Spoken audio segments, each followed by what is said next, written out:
నమస్కారం గురుగారు. ఆయుష్మతి.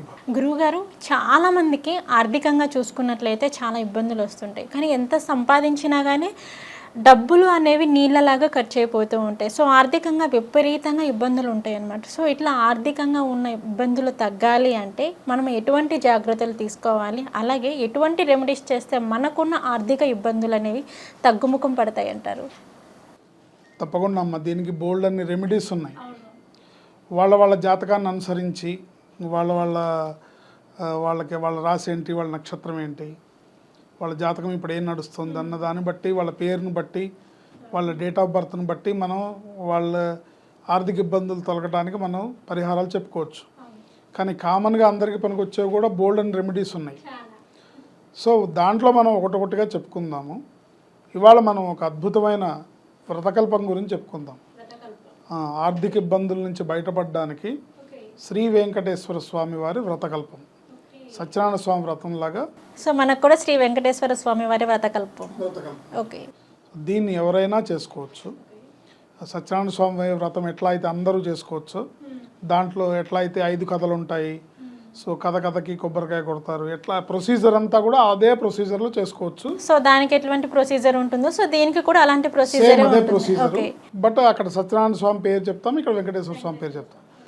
అక్కడ సత్యనారాయణ స్వామి వారి ఫోటో పెడతాం, ఇక్కడ వెంకటేశ్వర స్వామి ఫోటో పెడతాం. సో వడ్డీ కాసుల వాడు కాబట్టి సో ఖచ్చితంగా. సో ఆ వెంకటేశ్వర స్వామిని మన్ని అంటే విపరీతమైన కష్టాలు, చెప్పుకోలేని కష్టాలు, నానా రకాల కష్టాలు పడుతున్న వాళ్ళందరూ కూడా ఎవరిని ఆశ్రయించాలంటే ఈ కలియుగ దైవమైన వెంకటేశ్వర స్వామిని ఆశ్రయించడమే ఉత్తమమైన మార్గం. అంటే మన జాతకం చూసి స్పెసిఫిక్గా ఈ కారణంతో మనకి ఇబ్బంది వస్తుంది అన్నప్పుడు దానికి రెమెడీ చేసుకోవడం ఒక పద్ధతి. కానీ అసలు జాతకం లేదు, మాకే తెలీదు, కానీ ఈ కష్టాలు మేము పడలేకపోతున్నాం, ఒక పక్కన ఆర్థిక ఇబ్బందులు, ఆదాయం లేదు, వచ్చిన డబ్బులు నిలబడట్లేదు, ఇంట్లో వాళ్ళు ఆర్థికంగా ఇబ్బందులుగా ఉంది, అట్లాగే ఆరోగ్యం ఇబ్బందిగా ఉంది, ఎటు చూసినా కష్టాలే ఉన్నాయి తప్ప మేము సుఖంగా ఉన్నది లేదు, ఈ జీవితం ఎలా సాగుతుంది మాకు అనే నానా బాధలు పడుతున్నాము. ఈ బాధలు మా గోడు, మా మొర ఏ దేవుడు వింటాడు, ఏ దేవుడు మనల్ని రక్షిస్తాడు అంటే వెంకటేశ్వర స్వామిని, ఆయన పాదాలను ఆశ్రయించాలి. సో శ్రీ వెంకటేశ్వర స్వామి వ్రతకల్పం అని ఉంటుంది. ఈ వ్రతకల్పం మీకు బుక్స్ కావాలంటే నేను ఎవరికైనా ఆసక్తి ఉన్న వాళ్ళకి నేను ఉచితంగా ఇస్తాను. ఓకే, మీ భక్తి సమాచారం ప్రేక్షకులు మీ ఆఫీస్కి వచ్చి తీసుకున్నా మీకు ఆయన అందజేస్తాను, నేను బుక్స్ ఇస్తాను. దీంట్లో 5 రకాల కథలు ఉంటాయి, పూజా విధానం ఉంటుంది, మండపారాధన, పూజా విధానం. సత్యనారాయణ స్వామి వ్రతకల్పం ఎలా ఉంటుందో అలాగే ఉంటుంది. కాకపోతే దీన్ని మనం ఒక శుక్రవారం నాడు వెంకటేశ్వర స్వామి దీపారాధన అని ఒకటి దీపారాధన చేయాలి. వెంకటేశ్వర స్వామి దీపారాధన అని పూజ గదిలో పసుపుతో రౌండ్గా వేసి నామం పెట్టి చేస్తారు. చూసావా ఎప్పుడన్నా? పసుపుతో వేసి కుంకంతో నామం పెట్టి అక్కడ దీపారాధన చేస్తాం.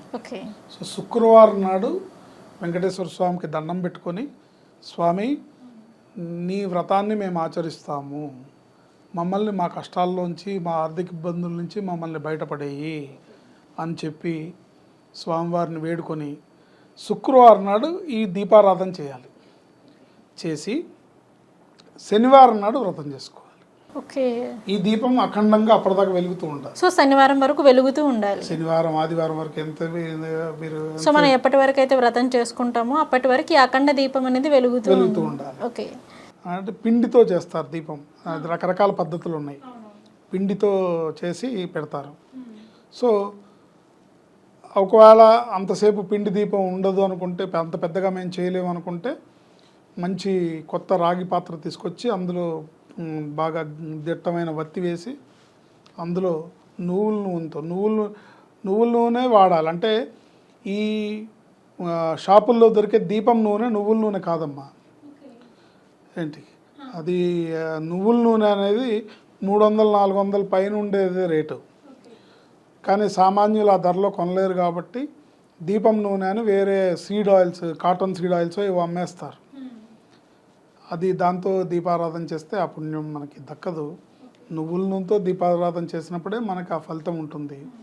దీపారాధన చేసి మనం ముందు అనుకోవాలి ఎన్ని రోజులు ఈ వ్రతం చేస్తాము అని. ఏంటి 9 శనివారాలు చేసుకోవచ్చు. 9 శనివారాలు కంటిన్యూగా చేయలేమనుకుంటే 9 నెలలుగా నెలకు ఒకసారి చేసుకోవచ్చు. అంటే వారానికి ఒకసారి కానీ 9 వారాలు కానీ, నెలకు ఒకసారి అయితే 9 నెలలు కానీ. ఏ రోజైనా శనివారం అయితే మంచిది. శనివారం కాకపోయినా ఏకాదశి రోజైనా, పౌర్ణమి రోజైనా, ఏంటి స్వామివారి నక్షత్రమైన శ్రవణ నక్షత్రం రోజైనా ఈ పని మనం చేసుకోవచ్చు. వెంకటేశ్వర స్వామికి దండం పెట్టి శుక్రవారం నాడు దీపం పెట్టుకొని శనివారం నాడు వ్రతం చేసుకొని మీకు స్తోమత ఉంటే పంతులు గారిని పిలిచి యథావిధిగా చేయించుకోవచ్చు. కానీ వాళ్ళ రోజున పంతులు గారికి దక్షిణ ఇచ్చేంత స్తోమత లేదు, అసలే మేము ఆర్థిక ఇబ్బందుల్లో ఉన్నాము, మేము చేసుకోలేమంటే మీ సొంతంగా కూడా మీరు చేసుకోవచ్చు. స్వామి ఫోటో పెట్టుకొని దానికి బొట్లు, గంధం కుంకుమ బొట్లు పెట్టి స్వామివారికి మీకు వచ్చిన విధంగా పూజ చేసేసి నివేదించాలి స్వామివారికి. ఎట్లా అంటే పులిహార, పరవాన్నము, పూర్ణబూరెలు మీ శక్తి కొలది. అంటే ఇన్ని చేయక్కర్లేదు, భక్తి కొలది. అంటే మనకున్న శక్తిని లోభించకూడదు. అంటే చేయగలిగి ఉండి కూడా చేయకుండా లోభించకూడదు. మనస్ఫూర్తిగా ఇస్తే ఆయన కూడా మనస్ఫూర్తిగా మీకు తిరిగి ప్రసాదిస్తాడు. పులిహార, పూర్ణబూరెలు, పిండి ప్రసాదం చేస్తారు. గోధుమ పిండిలో జీడిపప్పు, పంచదార, కిస్మిస్లు, బాదం పప్పులు ఇలాంటివన్నీ వేసి పిండి ప్రసాదం అంటారు. అలాంటి పిండి ప్రసాదం చేసి ఈ 5 కథలు చదువుకొని, వెంకటేశ్వర స్వామి వ్రతకల్పం 5 కథలు చదువుకొని మనస్ఫూర్తిగా దండం పెట్టి కొబ్బరికాయ కొట్టి తగు రీతిలో మీరు పూజ చేసుకొని స్వామివారిని మనస్ఫూర్తిగా వేడుకుంటే తప్పకుండా మీకున్న అప్పులు తీరుతాయి, మీకున్న ఆర్థిక సమస్యలు తీరుతాయి. మీ సమస్య ఏదైనా సరే ఖచ్చితంగా తీరుతుంది. ఆర్థికంగా మీరు ఎంత పెద్ద ఇబ్బందుల్లో ఉన్నా సరే దానికి ఒక చక్కటి మార్గం దొరికి, చక్కటి పరిష్కారం దొరికి స్వామివారి అనుగ్రహంతో బయటపడతారు. అన్ని సమస్యల నుంచి బయటపడతారు. మనస్ఫూర్తిగా చేసుకోవాలి. 9 శనివారాలైనా చేయొచ్చు, 9 నెలలైనా 9 ప్రతి నెల మొదటి శనివారం, రెండో శనివారం ఏదో ఒకటి పెట్టుకొని, ప్రతి నెల ఏకాదశి రోజు, లేకపోతే ప్రతి నెల శ్రవణ నక్షత్రం రోజును, లేకపోతే అమ్మవారి నక్షత్రం ఉత్తరా నక్షత్రం, అమ్మవారి నక్షత్రమైన ఉత్తరా నక్షత్రం రోజు కూడా చేసుకోవచ్చు. ఇలా చేసుకుంటే తప్పకుండా మీ సమస్యల నుంచి మీరు బయటపడతారు. ఆయనకి మొక్కుకోవచ్చు, స్వామి మా కష్టాల నుంచి బయటపడితే మేము కొండకి నడిచి వస్తామనో, లేకపోతే కొండకు వచ్చి నేను దర్శనం చేసుకుంటామనో మొక్కుకోవచ్చు. ఎందుకంటే ఆయన ఆపద మొక్కుల వాడు, అఖిలాండ కోటి బ్రహ్మాండ నాయకుడు, ఆది మధ్యాంతరహితుడు, కలియుగ ప్రత్యక్ష దైవం వెంకటేశ్వర స్వామి. సో మీ కమిట్మెంట్ మీరు ఏమనుకుంటారో, ఇది ఇట్లా మీరు కొండకు వస్తానంటేనే ఆయన అప్పులు తీరుస్తాడు, లేకపోతే మీరు నడిచొస్తా అంటేనే ఆయన బాధలు తీరుస్తాడని అర్థం కాదు.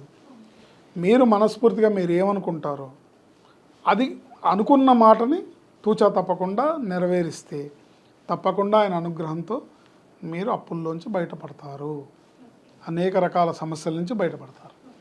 ఓకే గురువుగారు, ఆర్థికంగా మనకున్న ఇబ్బందులు తొలగిపోవాలంటే వెంకటేశ్వర స్వామిని ఏ విధంగా పూజించాలి, అలాగే వెంకటేశ్వర స్వామి వ్రతం అనేది మనం ఏ విధంగా చేయాలి అనే దాని గురించి అయితే మాకు వివరించారు. అలాగే చాలామంది అంటారు గురువుగారు, శనివారం రోజు ఖచ్చితంగా తలస్నానం చేసి వెంకటేశ్వర స్వామికి దీపం పెట్టాలి అనేసి అంటారు. అలా చేయని పక్షాన మనకి కీడు తలపిస్తుంది అనేసి అంటారు. సో అంటే శనివారం రోజు ఖచ్చితంగా తలస్నానం అనేది చేయాలి అంటారా? మగవాళ్ళు తప్పకుండా శనివారం నాడు తలస్నానం చేస్తే మంచిది. ఇది మనం మళ్ళీ ఇంకో వీడియోలో చెప్పుకుందాము. ఇది ఒక్క తలస్నానమే కాదు, తైలాభ్యంగన స్నానం చేస్తే చాలా మంచిది. తైలాభ్యంగన స్నానం అంటే ఒంటి నిండా నువ్వుల నూనె పూసుకొని, ఎక్కడ కూడా ఇంత కూడా గ్యాప్ లేకుండా ఒంటి నిండా పూసుకొని చేయాలి. ఇది తెల్లవారుజామున చేయాలి. తెల్లవారుజామున 5 గంటలకి, తెల్లవారుజామున 5 గంటలకి బ్రాహ్మీ ముహూర్తంలో ప్రాతకాలంలో చేయాలి. చేస్తే అనేక రకాల శని బాధలు, అంటే ఎవరికైనా సరే శని మహర్దశ నడుస్తున్నా, ఏలినాటి శని నడుస్తున్నా, అష్టమ శని నడుస్తున్నా, అర్ధాష్టమ శని నడుస్తున్న శని భగవానుడు మీ జాతకంలో ఇబ్బందులు పెట్టే స్థానంలో ఉన్న, ఎటువంటి రోగ స్థానంలో ఉన్న, ఎటువంటి బాధల నుంచైనా బయటపడవచ్చు. ఆయన అనుగ్రహాన్ని పొందాలంటే వెంకటేశ్వర స్వామిని దర్శించుకోవడం, శనివారం నాడు నియమనిష్టలతో ఉండటం, శనివారం నాడు ఒంటిపూట భోంచేసి స్వామిని మనస్ఫూర్తిగా అర్చించి పూజించినట్టయితే తప్పకుండా మీ కష్టాల్లోంచి మీరు బయటకు వస్తారు, అన్నిట్లోంచి బయటపడతారు. ఓకే గురువుగారు, శనివారం రోజు తలస్నానం ఖచ్చితంగా చేయాలా అనే దాని గురించి అయితే మాకు ఇంకా నెక్స్ట్ వీడియోలో తెలియజేస్తా అని చెప్పారు. కానీ ఆర్థికంగా ఇబ్బందులు ఉన్నవాళ్ళు, సో ఆర్థికంగా ఉన్న ఇబ్బందులు తొలగిపోవాలి అంటే వెంకటేశ్వర స్వామిని ఏ విధంగా పూజించాలి, అలాగే వెంకటేశ్వర స్వామి వ్రత కల్పన అనే వ్రతాన్ని ఏ విధంగా చేయాలి అనే దాని గురించి అయితే మాకు వివరించారు. ధన్యవాదాలు గురువుగారు. ధన్యవాదాలు.